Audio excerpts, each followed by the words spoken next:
Hello, नमस्कार, good evening. आइए आप सभी के समक्ष मैं जिनेश्वर कुमार पुनः आप सभी को इस YouTube परिवार में स्वागत करते हैं। आज जो हम लोग सेशन लेकर आए हुए हैं, आज जो सेशन है हमारा पाचन तंत्र का सेशन है, जिससे तमाम क्वेश्चन अलग अलग एग्ज़ामों में अलग अलग प्रकार के क्वेश्चन पूछे जाते हैं। और इस पाचन तंत्र से हम लोग देखते हैं कि बहुत सारे प्रश्न को आपसे पूछा जाता है और बच्चों जो भी स्टूडेंट हैं सभी इसमें थोड़ा सा घबरा जाते हैं। घबराने की कोई बात नहीं है, जल्दबाजी नहीं करना है, सही से पढ़ना है और उसको ध्यान में रखना है और तब एग्ज़ाम में जाकर बैठना है। सभी प्रश्न हल होंगे। आशा और पूर्ण विश्वास है कि सभी प्रश्न हल होंगे। और आज के बाद यह अगर आप वीडियो देख रहे हैं तो आज के बाद जो भी पाचन तंत्र है, इस पाचन तंत्र से आपका कोई प्रश्न छूटने वाला नहीं है। यह मेरा वादा है, ठीक है। यह मेरा क्या है, वादा है आपसे कि आज के बाद से पाचन तंत्र से प्रश्न जो भी है आपसे छूटने वाला नहीं है। और एक चीज़ और हम आपको बता दें, अभी तक हम लोग क्या क्या पढ़ लिए थे। कार्बोहाइड्रेट पढ़ लिए, प्रोटीन पढ़ लिए हैं, आपको विटामिन पढ़ लिए हैं। तो सब जब हम लोग पढ़ चुके हैं तो इनसे क्वेश्चन हम लोग को बनाना बहुत ज़रूरी है। आप भी अपना बैक ईयर का क्वेश्चन बनाते रहे, लेकिन बहुत जल्द ही हम आपके समक्ष आपके साथ जुड़ने वाले हैं एक नए सेशन के साथ। और वह जो सेशन होगा हम लोगों का previous year question chapter wise, ठीक है। क्या होगा, प्रीवियस ईयर क्वेश्चन होगा और चैप्टर वाइज जो होगा और सभी प्रश्नों को हम लोग डिस्कशन करेंगे। बहुत मज़ा आने वाला है। इसलिए आप सभी जुड़े और इस वीडियो को देखते ही शेयर करें ताकि और लोग भी इससे जुड़ सके और इसका फ़ायदा उठा सके। तो चलते हैं, आज हम लोग प्रारंभ करते हैं अपना सेशन। कौन सा सेशन है, पाचन तंत्र का सेशन है। कौन सा सेशन है जी, पाचन तंत्र कहते हैं, डाइजेस्टिव सिस्टम कहते हैं। अब इसमें दो बात आता है, एक तो पाचन और दूसरा क्या है, तंत्र। पाचन और तंत्र। तो पहले पाचन के बारे में सोच लेते हैं कि पाचन क्या है। तो पाचन एक प्रक्रिया है सर। पाचन क्या है, एक प्रकार का प्रक्रिया है जिसमें क्या किया जाता है, कॉम्प्लेक्स फूड को सिंपल फूड में बदला जाता है। या कह सकते हैं कि किसी भी कॉम्प्लेक्स पदार्थ को किस में बदल दिया जाए, सिंपल पदार्थ में अगर बदलते हैं तो उसे ही हम लोग क्या कहेंगे, क्या हो रहा है, तो पाचन हो रहा है, ठीक है। पाचन भोजन को, जटिल भोजन को किसमें बदलते हैं, सरल भोजन में बदल दिया जाता है। सरल भोजन में बदल दिया जाता है, इसे ही हम लोग क्या कहते हैं, तो पाचन कहते हैं। अब यह प्रक्रिया में जो यंत्र तंत्र भाग लेता है, जो तंत्र हमारे शरीर के अंदर भाग लेते हैं, उन सभी तंत्र को हम लोग क्या कहते हैं, पाचन तंत्र कहते हैं। पाचन तंत्र जो चला होता है, सुनेंगे, थोड़ा सा गौर से सुनेंगे कि जो पाचन तंत्र होता है, यह पाचन तंत्र हमारे मुख से प्रारंभ होता है। कहाँ से, मुख से प्रारंभ होता है और कहा जाता है कि एनस पर जाके ये खत्म होता है, जिसे एलिमेंट्री कैनाल भी हम लोग क्या कहते हैं, इसे एलिमेंट्री कैनाल कहते हैं। लेकिन उसके पहले कुछ ऐसे शब्द हैं जिसको जानना हम लोग को बहुत ज़रूरी है, ठीक है। कुछ ऐसे शब्द हैं जिनको हम लोग को जानना जरूरी है। अब आते हैं, देखते हैं वो शब्द क्या है। जैसे मान लेते हैं अगर यह पाचन है, चला गौर से ध्यान से देखेगा, चला पाचन है, अगर पाचन हो रहा है तो मनुष्य के बारे में बात करें, मनुष्य के बारे में बात करें चला, तो मनुष्य में जो पाचन क्रिया होता है वह शरीर के अंदर होता है। कहाँ होता है, शरीर के अंदर होता है। अगर शरीर के अंदर हो रहा है तो इसे हम लोग क्या कहेंगे, होलोजोइक कहते हैं। क्या कहते हैं, होलोजोइक कहते हैं। क्या कहते हैं, होलोजोइक कहा जाता है, ठीक है। किसे कह देंगे, होलोजोइक, मनुष्य को। क्यों, क्योंकि मनुष्य में जो पाचन क्रिया हो रहा है चला, यह कहाँ हो रहा है, शरीर के अंदर हो रहा है, ठीक है। देखो तू खाता है, पचाता है कि नहीं, कहाँ खाता है, मुंह में खाएंगे, मुंह में गया, अंदर गया, पेट में गया, और यहीं पे क्या होता है, पूरा सिस्टम लगा हुआ है और यहीं पे पचना कार्य होता है। ठीक है, मतलब शरीर के अंदर पच रहा है, तो हम लोग क्या हो गए चला, तो यह क्या हो गए, हम लोग होलोजोइक हो गए। ठीक है, अगला जो बात आता है मृतोपजीवी। अगला जो पॉइंट है मृतोपजीवी, इसके नाम से ही पता चल रहा है, मृतोप मतलब क्या होता है, मरा हुआ। वैसा जीव जो किस पर निर्भर हो, मरे हुए पर निर्भर हो। वैसा जीव जो किस पर निर्भर हो, मरे हुए पर निर्भर हो, तो उसे कहते हैं मृतोपजीवी। अब इसका एग्जाम्पल सोचो कि मृतोपजीवी का एग्जाम्पल क्या होगा चला, तो मृतोपजीवी का एग्जाम्पल सबसे अच्छा एग्जाम्पल क्या होता है, कवक होता है। क्या होता है, कवक, जिसको हम लोग क्या कहते हैं, फंजाई कहते हैं। ठीक है, जिसको हम लोग क्या कहते हैं, फंजाई कहते हैं। इसे क्या कहते हैं, तो फंजाई कहते हैं। ठीक, अब यह जो कवक है, क्वेश्चन यहाँ से पूछता है कि निम्न में से कौन अपघटक है, निम्न में से कौन अपघटक है, उसमें से एक ऑप्शन आपका क्या रहेगा, कवक भी रहेगा, और वही आपका आंसर होता है। अर्थात इसे क्या कहते हैं, कवक क्या है चला, तो एक यह क्या है, अपघटक है। कैसा है, अपघटक क्या है चला, तो अपघटक है। अगर देखा जाए इस कवक में, तो जो पाचन क्रिया होता है हमेशा कहाँ होगा, बोलो, तो शरीर के बाहर होता है। कैसा होता है चला, तो शरीर के बाहर होता है। क्या होता है, शरीर के बाहर होता है, इसलिए इसे हम लोग क्या कहते हैं, सेप्रोफाइटिक कहते हैं। ठीक, क्या कहेंगे इसको, सेप्रोफाइटिक। यहाँ पे क्या पढ़े हम लोग, होलोजोइक। किसको होलोजोइक, तब मनुष्य। क्यों, क्योंकि इसका पाचन कहाँ हो रहा है, शरीर के अंदर हो रहा है।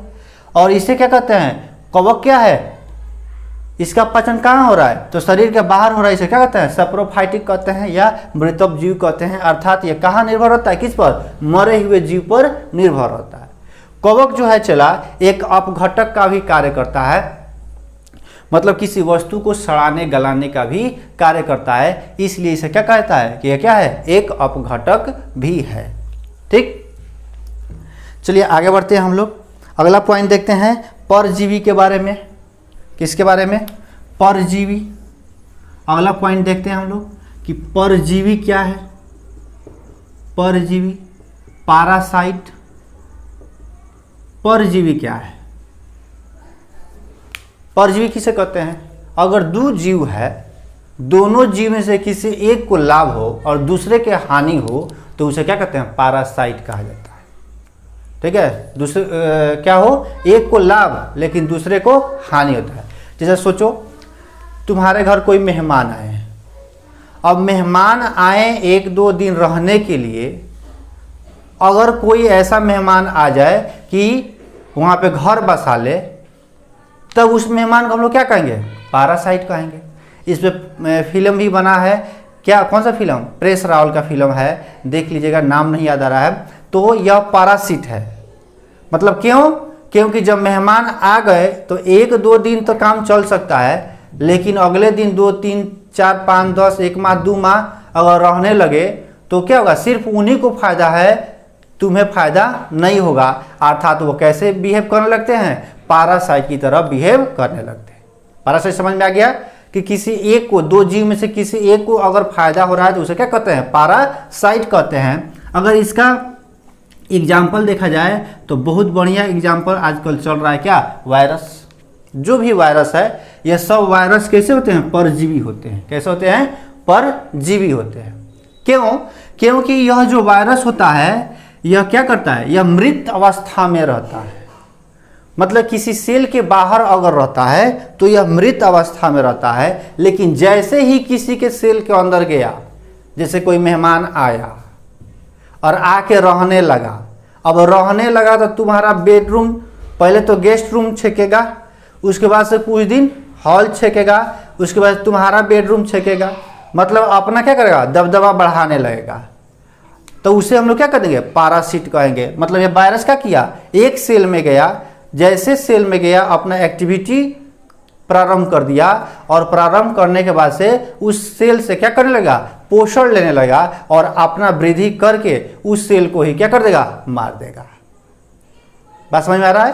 तो यह सेल क्या करता है, जब तक यह किसी सेल के बाहर है, सेल के बाहर है मतलब सेल के क्या है, बाहर रहता है, तो ये किस तरह से बिहेव करता है चला, तो यह मृत की तरह बिहेव करता है। कैसे, मृत की तरह। लेकिन जैसे ही सेल के अंदर गया, अंदर चल गया, तो यह किस अवस्था में होता है, जीवित अवस्था में। क्यों, क्योंकि यह सेल से क्या प्राप्त करने लगता है, तो यह सेल से क्या प्राप्त करता है जी, तो पोषण प्राप्त करने लगता है।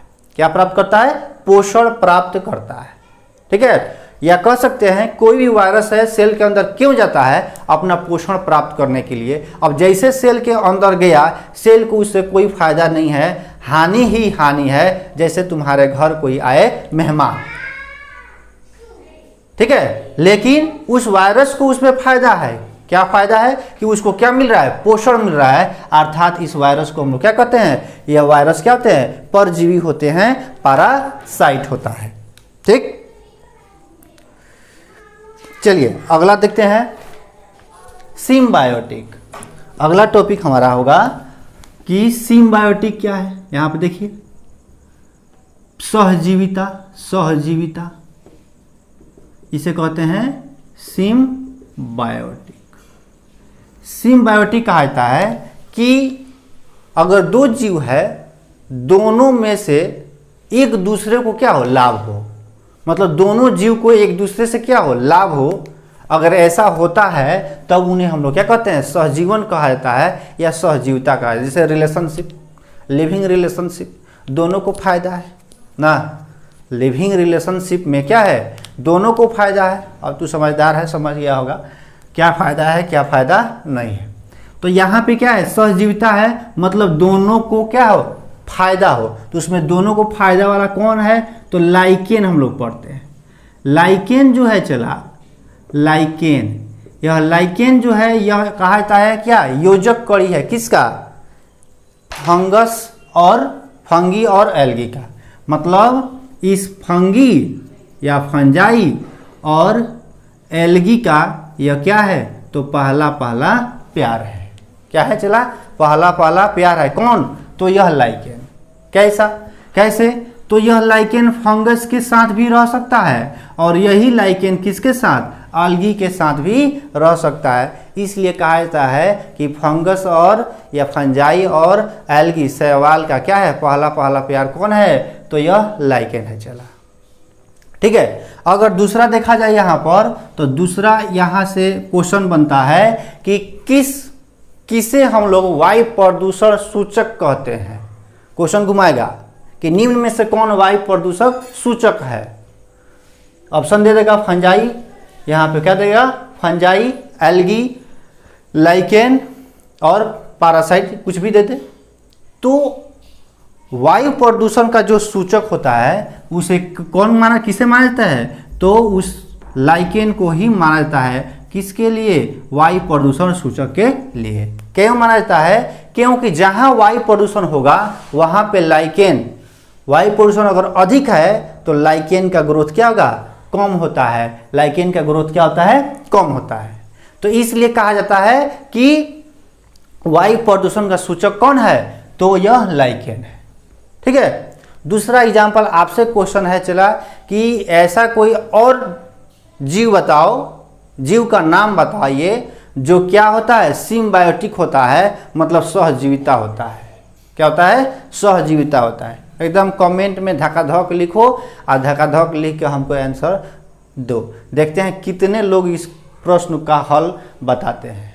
ठीक है, आइए देखते हैं, हम लोग आगे बढ़ेंगे सहजीविता के बाद से। ठीक है, तो पाचन तंत्र हम क्या कहें कि पाचन तंत्र का जो प्रारंभ पार्ट है, प्रारंभ भाग है, भोजन से होता है। मतलब भोजन कहाँ करता है, मुंह में। मतलब हमारा पाचन जो तंत्र है वो कहाँ से प्रारंभ हो गया, मुंह से प्रारंभ हो गया। कहाँ से प्रारंभ हुआ, तो मुंह से हमारा पाचन तंत्र प्रारंभ हो गया। मुंह जिसे कहते हैं माउथ। ठीक है, अब इस माउथ के बारे में बात करते हैं। तो माउथ में देखा जाता है क्या क्या पाया जाता है। तो देखो चला क्या क्या तुम्हारे मुंह में है, देखो थोड़ा सा निकाल के मुंह अपना खोल के देखो कि क्या क्या है।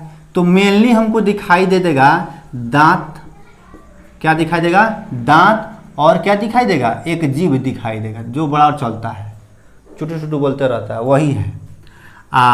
तीथ क्या है, दांत है, और टोंग, यह हो गया जीभ। ठीक है, लेकिन एक और चीज पाया जाता है जिसको तू नोटिस नहीं किया होगा, लेकिन जैसे ही तुम्हारे सामने रसगुल्ला आता है, कोई लड्डू आ जाए, रसगुल्ला आ जाए, तो तुरा उसी समय नोटिस होगा कि दूसरा सर क्या बताए थे। ठीक है, तो दूसरा जो पार्ट है, जैसे रसगुल्ला सामने आता है तो हम लोग को क्या महसूस होता है, लार टपकना चालू होता है। क्या होता है, लार टपकना चालू होता है। तो माउथ में एक और भाग हमको मिलता है, लार, जिसे कहते हैं सैलिवा। तो इन तीनों के बारे में हम लोग पढ़ेंगे, और यहीं से हमारा क्या होता है, डाइजेस्टिव सिस्टम प्रारंभ होता है। इसके बाद जब आते हैं तो इसोफेगस है, इसके बाद स्टोमक है, स्मॉल इंटेस्टिन है, लार्ज इंटेस्टिन है, एनस है। इन सभी टॉपिक को हम लोग देखने वाले हैं, और इस टॉपिक से जो भी प्रश्न पूछा जाता है सभी प्रश्नों को हम लोग हल करने वाले हैं, एकदम आराम से, एकदम मज़े में, कोई दिक्कत नहीं होगा, किसी भी प्रकार के परेशानी नहीं होगा, कोई किसी भी प्रकार कोई दुख दर्द परेशानी आपको नहीं होगा।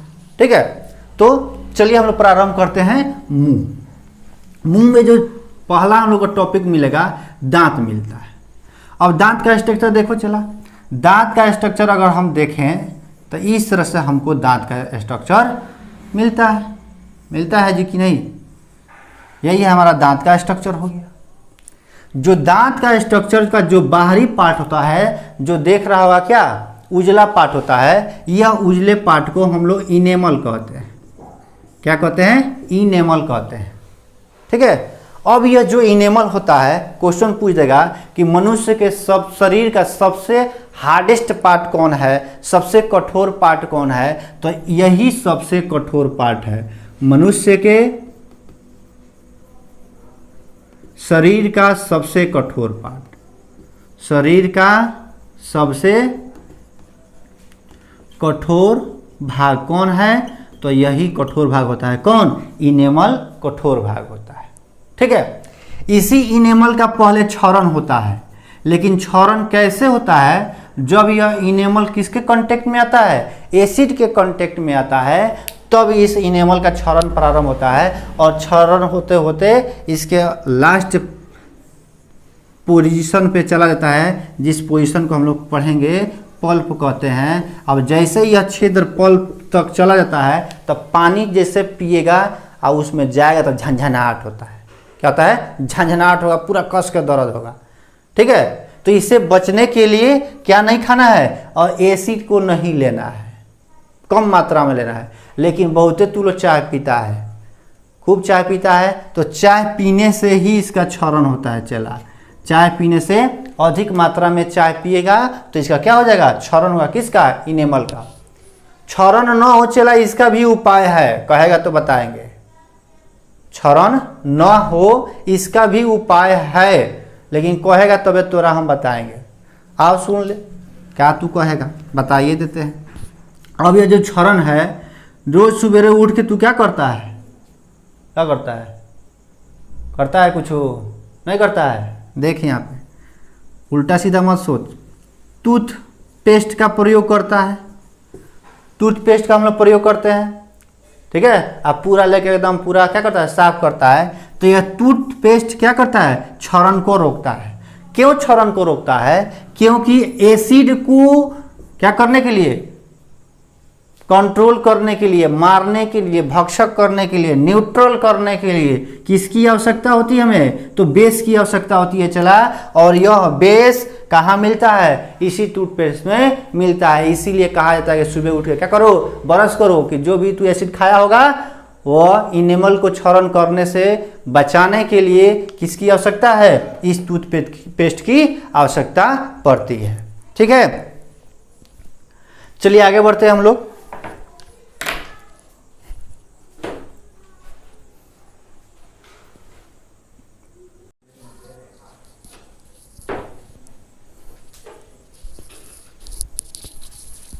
ठीक है, तो हम लोग क्या क्या पढ़ लिए, थोड़ा सा ओवरऑल देख लेते हैं। पाचन के बारे में पढ़े हैं, पाचन में कुछ टर्म को पढ़े, जैसे क्या होलोजोइक क्या है, सेप्रोफाइटिक क्या है, पैरासिटिक क्या है, सहजीवी सिम्बायोटिक क्या है, इन सभी के बारे में हम लोग क्या किए, अध्ययन कर लिए। उसके बाद से पाचन तंत्र प्रारंभ किए हम लोग, तो पाचन तंत्र में किसके बारे में पढ़े, माउथ के बारे में हम लोग पढ़ लिए। माउथ में देखे हम लोग किसको, सिर्फ अभी दांत को देखे हैं, और दांत में भी पूरा नहीं देखे हैं, दांत में भी अभी कुछ बाकी है। तो अभी तक a + b के होल स्क्वायर a³ + b³ के होल इसका फॉर्मूला पढ़ा होगा, लेकिन हमारा जो दांत होता है चला 32 गो दांत होता है, और इन 32 गो दांत का भी कुछ फॉर्मूला होता है। जो छोटका बुतरू है, बच्चा जो होता है, उसमें 20 गो दांत होता है, उस 20 दांत का भी कुछ फॉर्मूला होता है। तो इन सभी तमाम फार्मूला को पढ़ते हुए हम लोग जीभ के पास पढ़े चलेंगे, और उसके बाद से कहाँ, जो टपकता है उस महाराज के पास चलेंगे, और चलकर इन टॉपिक को समाप्त करेंगे। तब तक के लिए यह जो क्लास जो है यहीं तक हम लोग रुकते हैं, और इसके बाद हम लोग अगले क्लास में फिर मिलेंगे एक नए ऊर्जा और एक नए सहानुभूति के साथ। तब तक के लिए सजग रहें, सही रहें, सुरक्षित रहें। जय हिंद।